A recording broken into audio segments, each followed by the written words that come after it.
Dyma syniadau i chi ar gyfer sut i fynd ati i greu collage blodau gwyllt. Yn gyntaf, brasluniwch flodau gwyllt trwy gopïo allan o lyfr neu trwy fraslunio allan yn yr awyr agored.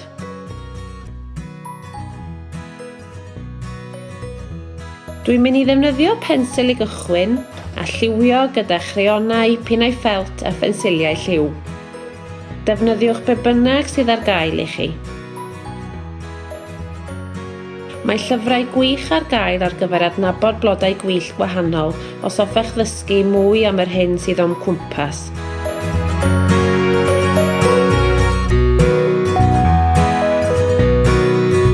Yna dwi am ddilyn llinellau y blodyn eto gyda inc a nib sy'n rhoi diffiniad i'r blodau.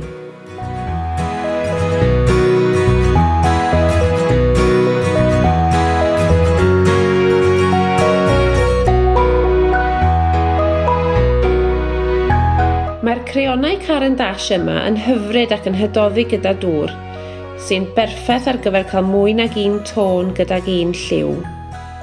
Dwi wedi braslunio cronell, pig yr aran y coed, llygad llo mawr, y ben galed, a'r bwrned mawr.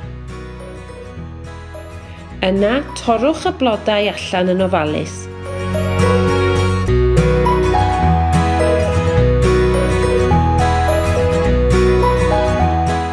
Peintiwch eich cefndir ar bapur mawr.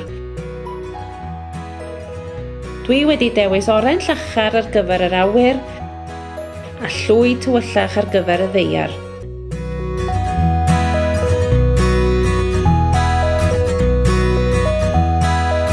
Ychwanegwch fanylder i ychwanegu gwead.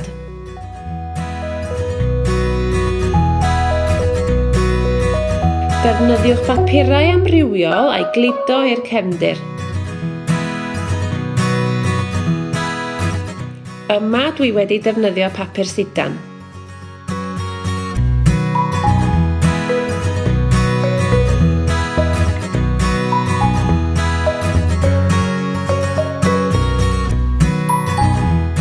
Yna gludwch y blodau i'r cefndir.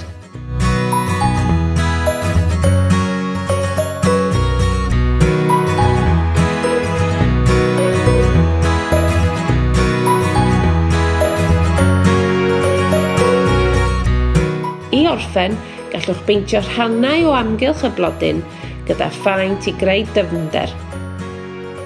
Dyma'ch cyfle i ychwanegu eich stamp eich hun ar y llun drwy ddewis eich hoff liwiau.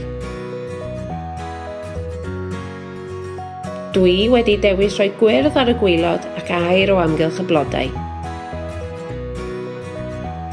A dyna ni, eich collage blodau gwyllt.